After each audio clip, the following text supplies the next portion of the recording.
8월 31일 법률방송 로투데이 시작하겠습니다. 법률방송에서는 지난주 택시업계 산학금 제도와 이른바 초과 운송수익금, 그리고 택시기사 최저임금 미지급 줄소송 관련한 얘기 집중 보도해드렸는데요. 이와 관련 서울의 한 중견 택시 회사에서 택시 회사 측 입장을 좀 자세히 밝히고 싶다는 입장을 전해와 관계자를 만나 이번 택시기사 최저임금 미지급 줄소송과 관련한 입장을 들어봤습니다. 오늘 로투데이에선 택시업계 임금 청구 소송 관련한 법적 쟁점 등을 집중 전해드리겠습니다. 먼저 택시기사들의 고소장을 받아든 택시회사의 입장부터 들어보시겠습니다.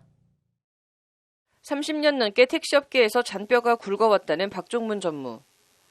90여 대의 영업용 택시에 소속 택시기사도 150명이 넘는 서울의 한 중견 택시회사 경영자지만 박 씨는 업계 생활 30년에 지금처럼 힘든 적은 없었다는 하소연으로 인터뷰를 시작합니다. 코로나19가 발병된 이후에 운전기사 수입이 30%에서 40%가량 줄었습니다. 줄고 또 그만큼 운전기사들이 이직도 많이 하고 해다가 잠잠해갖고서 어느 정도 이제 안정세를 찾아가는 그런 와중에 다시 재확산이 됐어요. 그 전초보다도 더 운송 수입이 감소되고 또 운전기사의 이직률이 더. 여기에 엎친 데 덮친 격으로 최근 들어 소속 택시기사들은 물론 퇴직한 기사들까지 무더기로 최저임금 미지급 소송을 내면서 그야말로 죽을 맛이라는 게 박 씨의 하소연입니다. 최저임금이 확산된 부분이 2019년 4월 18일 대법원 전원합의체에서 의정부 지방법원으로부터 패소 판결한 그 부분 가지고 대법원에서 이 판결이 났습니다. 이 난 이후에 전국적으로 무슨 전염병이 확산되듯이 이렇게 광범위하게 하고 있는데 이 점이 대단히 안타깝게. 하지만 이는 대법원 판결 관련 사건과 택시업계 임금 구조, 관행 등을 제대로 이해하지 못한 데서 비롯된 무분별한 소송이라는 것이 박 씨의 주장입니다. 일단 택시기사들의 임금은 회사에서 고정급으로 받는 기본급과 회사의 산업금으로 일정 금액을 납부하고 남는 초과 운송 수입으로 이루어집니다. 그런데 지난 2009년 7월 초과 운송 수입은 빼고 고정급인 기본급만 최저임금에 적용을 받도록 하는 최저임금법 특례조항이 시행됩니다. 기본급 비중을 높여 택시기사들의 처우를 개선하자는 취지였지만 업계 현실이 이런 취지를 반영하기엔 역부족이었습니다. 기본급을 올리는 대신 실제 근로시간보다 최저임금 계산을 위한 소정 근로시간을 줄이는 방식으로 최저임금 미지급 문제를 해소한 겁니다. 택시는 오랫동안 이렇게 하면서 일정한 운송 수익금을 가지고 내고 나머지 부분은 본인이 수입으로 하는 그러한 업종이기 때문에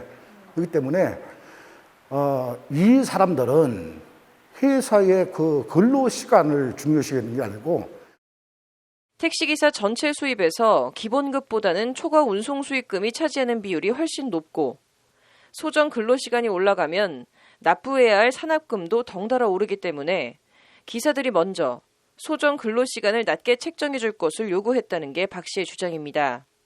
이것은 회사가 최저임금법을 탈법하기 위해서 만든 규정이 아니고 노조 측에서 간곡히 원해서 그 5시간 30분을 규정을 둔 겁니다. 또 우리가 6시간 40분으로 하게 된다면 그만큼 운송 수익금이 늘어나야 되겠죠. 산업금이 늘어나야 되겠죠. 그거를 늘어나는 사람은 한 명도 없습니다. 기사들의 이 같은 요구를 받아들이지 않고 소정 근로시간을 높게 책정해 산업금도 덩달아 더 높게 책정됐다면 회사에 남아있을 기사가 몇이나 됐겠냐고 박 씨는 반문합니다. 박 씨는 그러면서 이는 비단 본인이 소속된 회사뿐 아니라 서울 시내 전체 택시 회사가 똑같은 상황이라고 강조합니다. 이것은 이 한양사건뿐만 아니라 이 서울 시내 모든 택시업체가 다 그런 형편이라고 보시면 되겠습니다.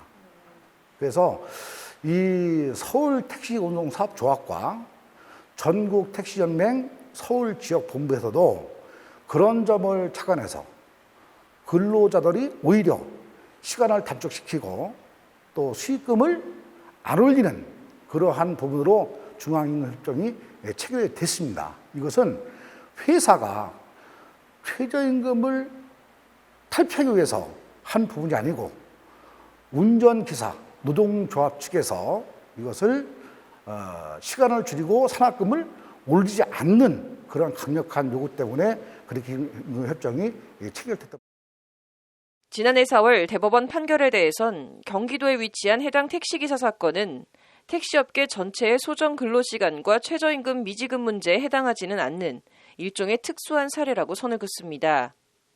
이 경기도 택시회사 사례는 최저임금이 오르자 이에 맞추기 위해 소정 근로시간을 더 줄인 누가 봐도 꼼수가 명백한 경우로 일반적인 사례는 아니라는 겁니다. 2019년 4월 18일 대법원 전원합의체 판결이라는 부분도 이거는 누가 보더라도 2010년 7월 1일 날 최저임금이 확정되면서 2010년 7월 29일 날 취업규칙을 변경했고 2010년 10월 27일 날 다시 취업규칙을 변경했고 이거는 누가 보더라도 최저임금을 탈피하고자 잠탈하기 위하자 시간을 회사가 스스로 줄이는 것. 택시 운전 근로자의 과반수로 조직된 노동조합 또는 근로자 과반수의 동의를 얻어 소정 근로시간을 단축하는 내용으로 취업규칙을 변경하는 경우에도 마찬가지로 무효라는 대법원 판결에 대해선 택시업계의 수입과 임금 구조, 관행을 최대한 설명하고 법원의 판단을 구하겠다고 밝혔습니다. 소송을 거는 당사자가 어떤 취지로 소송에 임했는지 또 소송의 그 내용은 뭔지 이런 부분들이 알아야만이 정확한 판결이 나오는 부분이에요.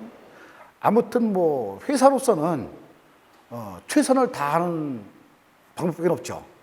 앞으로 전개가 될지 모르겠지만 이런 가운데 부산 지역 택시기사들이 못 받은 돈 289억을 달라며는 최저임금 소송 1심 선고가 다음 달로 예정돼 있습니다. 지난해 대법원 전원합의체 판결 이후 첫 택시기사 최저임금 미지급 관련 소송 하급심 선고여서 앞으로 비슷한 사건 판결에 시금석이 될 수도 있어 업계의 관심이 집중되고 있습니다.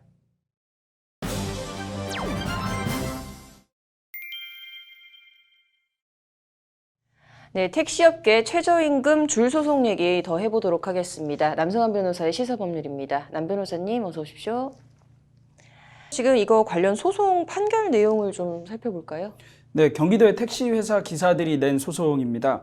근로시간은 그대로인데 소정 근로시간을 낮춘 것입니다. 네. 그렇다면 이거는 최저임금법 위반 아니냐라면서 소송을 낸 것입니다. 네. 1, 2심에서는 소정 근로시간을 단축한 것이 노사 합의로 인한 것이니까 해당 소정 근로시간 조항이 유효하다는 취지였습니다. 결과적으로 원고 택시기사들이 패소했습니다.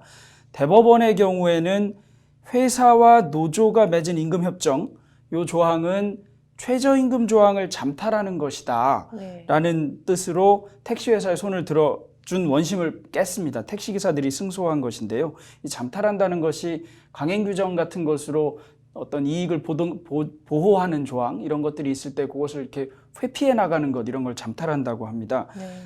대법원은 이 임금협정은 강행법규인 특례조항을 피하기 위한 행위이기 때문에 취업규칙상의 소정근로시간을 단축하는 것은 무효이다 이렇게 판결한 것입니다. 네. 지금 그래서 이 대법원 판결을 근거로 해서 택시기사들이 이제 지금 임금과 퇴직금 미지급분 줄소송을 내고 있는 것 같은데요. 네, 실제 근무 형태 변경이 없고 운행시간 변경이 없는데도 취업규칙을 개정해서 소정근로시간만 단축한 경우에는 지급해야 되는 고정급 총액이 낮아지고 최저임금도 낮아지게 됩니다. 그래서 대법원이 이를 무효라고 판결했으니까 이제는 단축하기 전 소정근로시간을 기준으로 해서 최저임금을 계산하고 그에 미달한 것은 돌려줘야 된다, 더 줘야 된다 이런 것이 택시기사들의 주장입니다. 네, 이게 택시 기사들의 입장은 지금 이렇고 이제 택시 회사들 입장을 저희가 또 앞서 리포트에 전해드리긴 했는데요. 다시 한번 좀 간략하게 정리하면 어떻게 될까요? 네, 뭐 두 가지 정도인데요. 소정 근로시간을 단축한 것은 산합금 그리고 초과운송 수입금이라는 두 가지 제도에 기반한 것이다. 이게 택시업계의 오랜 관행이라는 것이고요. 네. 올해 초부터 개정된 여객운수사업법에 의하면 산합금 제도가 폐지되기는 했는데 산합금 제도 폐지되기 전에 산합금 초과운송 수입금 이걸 전제로 운영되어 온 소정근로시간 단축을 산합금 제도가 폐지된 현재 기준으로 봐서는 안 된다. 이런 얘기고요.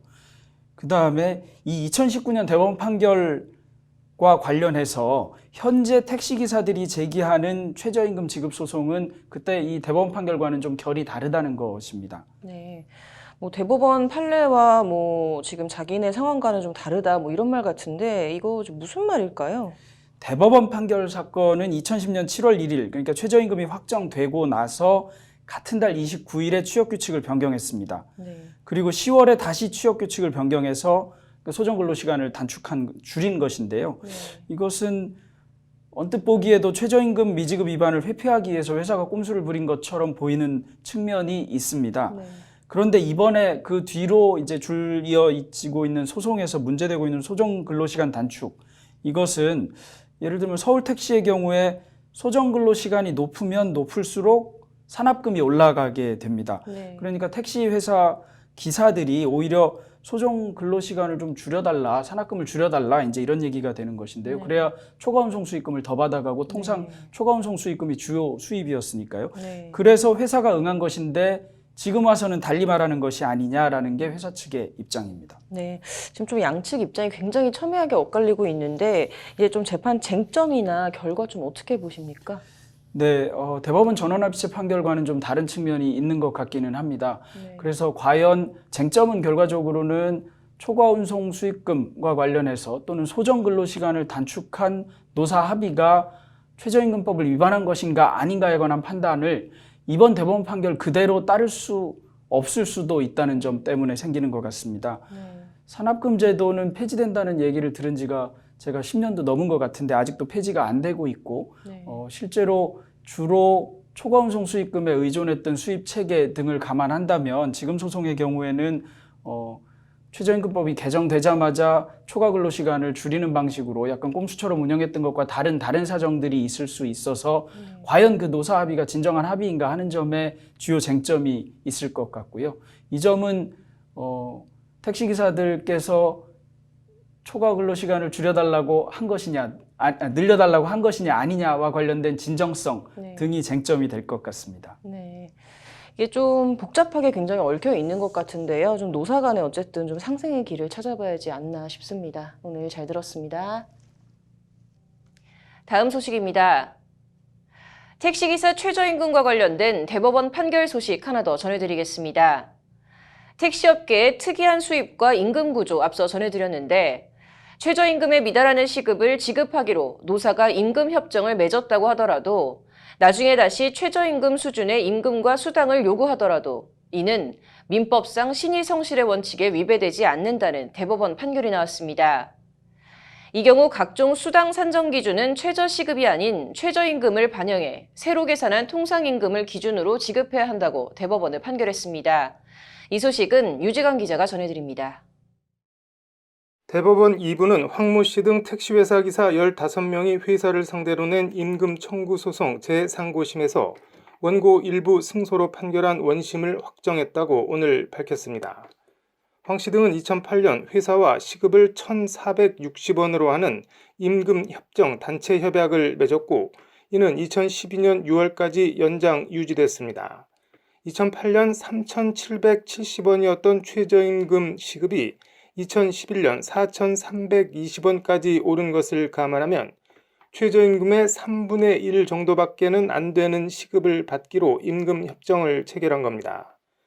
이런 가운데 회사에서 노사 갈등이 발생하자 황 씨 등은 지난 2013년 최저임금을 반영한 임금과 수당 등을 지급하라며 회사를 상대로 소송을 냈습니다. 1, 2심은 최저임금과 실제 지급한 임금과 수당의 차이만큼을 지급해야 한다며 원고 일부 승소로 판결했습니다. 대법원도 최저임금을 반영한 임금을 지급해야 한다는 원심 판결을 그대로 유지했습니다. 대법원은 다만 야간, 연장 근로수당을 계산하는 원심 방식에 문제가 있다며 이 부분을 다시 계산하라고 사건을 파기환송했습니다. 근로자들의 임금이 최저임금액으로 증액됨에 따라 기본급, 근속수당, 주휴수당도 증액되므로 새로 산정된 통상임금을 기준으로 야간, 연장 근로수당을 산정해 실제 지급된 수당과의 차익을 지급해야 한다는 것이 대법원 판단입니다. 이에 따라 파기환송심 재판부는 회사 측에 새 통상시급을 기초로 재산정한 야간, 연장 근로수당과 이미 지급한 수당과의 차익을 추가로 지급하라고 판결했고, 회사 측은 재상고했지만 대법원은 회사 측의 재상고를 기각하고 파기환송심 재판부 판결을 확정했습니다. 법률방송 유재광입니다. 이어서 법조계 소식 전해드리겠습니다. 불법 정치 공작과 이 과정에서 국고 158억 원을 횡령한 혐의 등을 받는 원세훈 전 국정원장이 2심에서도 징역 7년을 선고받았습니다. 이는 대법원에서 징역 4년이 확정된 국정원 댓글 사건과는 별개로 재판부는 정보기관 정치 관여는 엄중한 처벌이 불가피하다고 밝혔습니다. 8.15 광화문 집회에 참석하지 않았다고 거짓말을 해서 5명이 줄줄이 코로나19 확진 판정을 받게 한 40대 여성에 대해 경남 창원시가 형사고발과 함께 3억 원의 구상권을 청구하는 소송을 냈습니다. 창원시는 이 여성으로 인한 코로나 검사 인원만 2,000명이 넘는다고 밝혔습니다. 동거남의 9살 아이를 여행용 가방에 7시간 동안 가두고 학대해 숨지게 한 살인 혐의로 기소된 41살 의붓 어머니에 대해 검찰이 무기징역을 구형했습니다. 검찰은 코와 입을 막아 숨지게 한 행위보다 더 잔혹한 살인이라며 이같이 구형했습니다. 내연관계인 유부녀 집에 간통 목적으로 여러 차례 드나들었다가 내연녀 남편의 고소로 주거침입죄로 기소당해 1심에서 징역형 집행유예가 선고됐던 30대 남성이 2심에서 무죄를 선고받았습니다. 2심 재판부는 민사상 불법행위 책임 성립과는 별개로 공동주거자의 허락을 받고 들어간 만큼 주거침입죄가 성립하지 않는다고 판결했습니다.